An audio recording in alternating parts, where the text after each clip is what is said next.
For years now, people have been living in the shadow of a toxic waste processing plant near Baton Rouge, Louisiana, living in its shadow and fearing the consequences. Then along came Pat Norton, a young woman who might not seem at first glance like a mighty opponent, but a mighty opponent she's turned out to be. As Lucky Severson reports, she's turned what was a smoldering problem into a burning issue. Okay. Ever since the governor appointed her Director of Environmental Quality, Pat Norton has been setting off alarms all over the state of Louisiana. It said the governor got a lot more than he bargained for. Who would have ever thought that this young backpacker who carries elderberries in her car to ward off Cajun fleas would take her job so seriously? This is what I come home from work with. In my briefcase. I hope y'all don't use this. That she would take on one of the country's most powerful hazardous waste disposal companies and close down its Louisiana operation. But she did. Who'd ever dreamed that this 32-year-old lawyer and mother of one who loves the outdoors would stir up such a hornet's nest? I consider myself to be pretty innocent politically, but I think in this state, innocence is probably the best politics. I love this state, and I love the environment, and I want to be able to live here the rest of my life. I want to raise my kids here, and that's the only reason I'm in this job. She says she was just doing her job when she closed down this plant operated by Rollins Environmental Services in August 1985. Rollins is one of the companies in the hazardous waste disposal business. What they do here is bury, burn, or treat some of the most deadly waste in the country, the kind that can kill. Rollins admits that in the past, the company has had some problems. In 1971, Rollins mixed hazardous waste and crude oil together and shipped it to an oil refinery. The refinery blew up. In 1974, Rollins was held responsible for spilling waste onto a neighboring ranch. 20 cattle were killed. In the last 5 years, Rollins has been cited for 109 violations of Louisiana environmental regulations. The company moved into the neighborhood about 15 years ago. Right across the street from the poor sharecroppers town of Alson, people have been complaining about gut-wrenching stench and health problems ever since. Man, all that stinky odor, your eyes be burning, you just get strangled and cough and gag and vomit and do everything. You talking about sick. A doctor says fumes from the Rollins plant contributed to the death of Leon Johnson's wife. And he and about 800 of the plant's neighbors have joined together and sued Rollins for polluting their air with dangerous chemicals. People shouldn't have to live with that. And any company that has any conscience at all would be very interested in trying to solve that problem. And Rollins has been given 6 years to solve it, and they haven't solved it. And that does make me angry. Before Pat Norton came along, it seemed that hardly anyone ever got angry. For years, Louisiana has enticed oil, gas, and chemical companies with an unwritten understanding that it would look the other way when it came to enforcing environmental protection laws. Now the state is sitting on an ecological time bomb. People are afraid, and so is Pat Norton. She says when she set about actually enforcing the law, she had the most difficult time with Rollins. Rollins has more complaints and more enforcement actions taken against them in a time span of since this agency's been in existence than any other company. She says she never would have closed Rollins if it hadn't been for the people of Alson.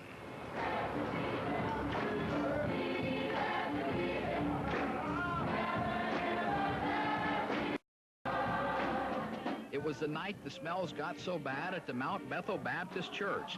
The Reverend Willie Fontenot's eyes were watering so much he couldn't finish his sermon.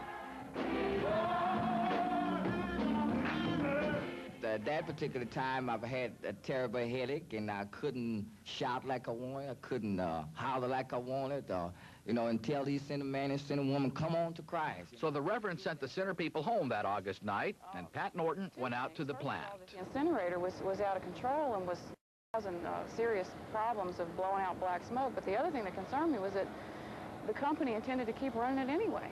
When she closed Rollins, Pat Norton was an instant hero to some people, even at the grocery store. You're going against Rollins, no, yeah. Right on, yeah. I hope you get him good. Get him good. for the environment, man, it's good. Right on. For my lungs. Really? My baby's lungs, you know?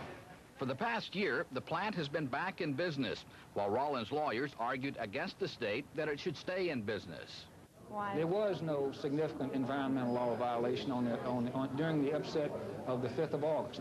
All this poppycock about the incinerator room being out of control and the control room being understaffed and that kind of thing is just not so.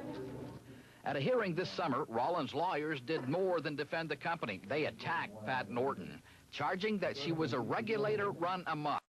They said that because of the way she handled the plant's closing, Rollins' stock took a tumble. The company sued Pat Norton personally for over $100 million. And the lady with the elderberries couldn't believe what hit her. They've just unleashed almost a nuclear war against me personally. To wage its war, Rollins hired Washington lawyer Dan Burt, a self-described hitman who reminds everyone that he sued CBS on behalf of General William Westmoreland. No expense has been spared, including the cost of the camera and cameraman who recorded our of this interview. Do you think Pat Norton has been picking on Rollins? Don't think there's any question that she's not dealt fairly and appropriately in a reasoned fashion with the company as required by law. All of that to me is just simply harassment. It's meant to intimidate. It's meant to try to put the department in a position where it's more trouble than it's worth, and we'll just back off and drop the case. She was required to submit to questioning by Burt and other lawyers on 7 separate occasions. Eventually, it dawned on her that she was on trial as much as Rollins. I have one request to make. I would prefer, Miss Norton, if you'd address counsel by their last name, please. Oh, I'm sorry. Excuse me, Dan. Ms. Norton. Lawyer Burt offered us information about Pat Norton's sex life, and he has told people in Baton Rouge that he was brought in to get her. Oh, absolutely not. I was brought in to try and get at the truth. Lawyer Burt says Pat Norton negotiated a settlement on another matter with several years ago and was publicly criticized for being too lenient. He charges that she's had a personal vendetta against Rollins ever since. You're making a very serious charge here. Now we're going to stop this. Wait a minute. Why are we going to stop this? No. Isn't that not the case? No, you're not putting it right. I'm not. I may not be putting it the way you want me to put it. But well, I disagree. No, you're not. You're putting... You tell me how you would put it. We believe that the actions she took weren't warranted. They were excessive. They were wrong. We've said that in our pleadings. I say that to you here. According to the company's own records, the plant was having problems during the month before Pat Norton closed it. Here are some log entries from incinerator operators. July 2nd, fallout bad, going toward Alson. July 15th, the entry reads, fallout and smoke is terrible. And it says measures were taken, quote, so we can breathe. And again on July 25th, stack falling out bad. Meanwhile, the Louisiana Attorney General has asked a grand jury to investigate charges that Rollins management ordered employees to illegally tamper with the plant's incinerator so that it would burn more waste and boost profits. There is a clear record of noncompliance on many instances, knowing noncompliance, continual noncompliance, and an effort to evade the law. What kind of a grade would you give Rollins as a corporate citizen, as a responsible citizen? It's been a terrible corporate citizen. On a scale of 1 to 10, about a 3. Pat Norton admits that she was naive about the political fallout when she closed Rollins. Governor Edwin Edwards immediately summoned her to the mansion to work out a compromise with the company. The governor has refused to talk to us about that meeting, but at the time he told Louisiana television viewers, I told her then in this room, and I say again, that whatever her decision is finally made, I will support it. But I wanted her to make sure she was on solid legal before she made a firm decision. Norton says the governor asked her to consider the economic impact of closing the plant and that he asked her to back off. He said, consider the economic impact. Right, he said that, and I did, and... when you met with him one time, did he say this will be the last friendly conversation we ever had? I don't remember.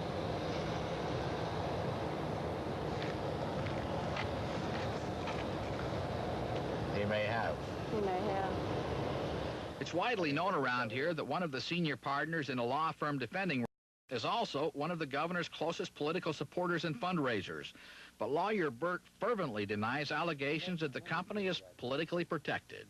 I'd like to get my hands on the lying, scurrilous suckers that make those allegations, because they demean the lawyers that are involved in here. And if you want to tell me who they are, they can make them to my face, and we can sue them silly. After all the talk about suits, a federal judge has dismissed Rollins' $150 million lawsuit against Pat Norton. But the company has won an important battle in what promises to be a long war. The Louisiana Supreme Court has ruled that her public statements showed that she was prejudiced against Rollins in the case, and the court removed her from presiding over the hearing to determine if the plant should stay open. The governor appointed a new hearing officer. And if it's so safe, why don't the people that owns Rollins come down here and live next to it? Why don't the mealy-mouthed attorney they have live next door to it? People are watching the case closely throughout the state, but particularly in Alson, a town that for years thought it had no friends. That we are standing behind Pat Norton 1,000%.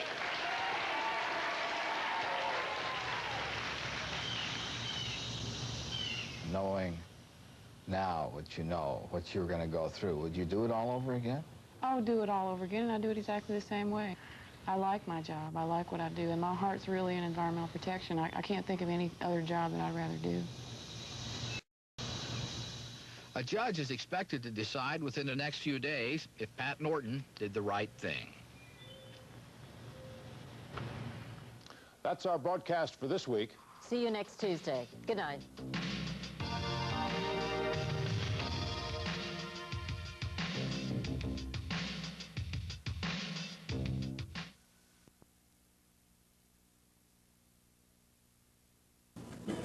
Thank you very much, Margaret. Pat Norton has just approached the podium where press and media from across the entire state are gathered to hear her remarks this morning.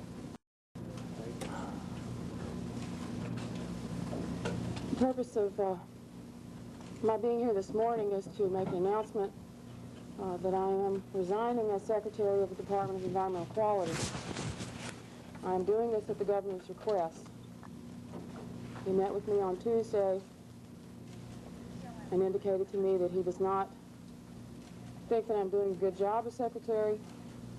He is not satisfied with my job performance and no longer wants me to be in his administration. After discussing it with him, it's obvious to me that we have some basic philosophical differences about protecting the environment in this state, and I have no choice but to concede to his wishes and to resign. I asked him why he no longer wants me to be Secretary of DEQ, and he said that he has finally decided that he is running for re-election. And since he is running for re-election, he is going to do some things that he might not have otherwise done, and that includes getting rid of me. So I have decided to go ahead and resign. It will be effective as of the end of next week.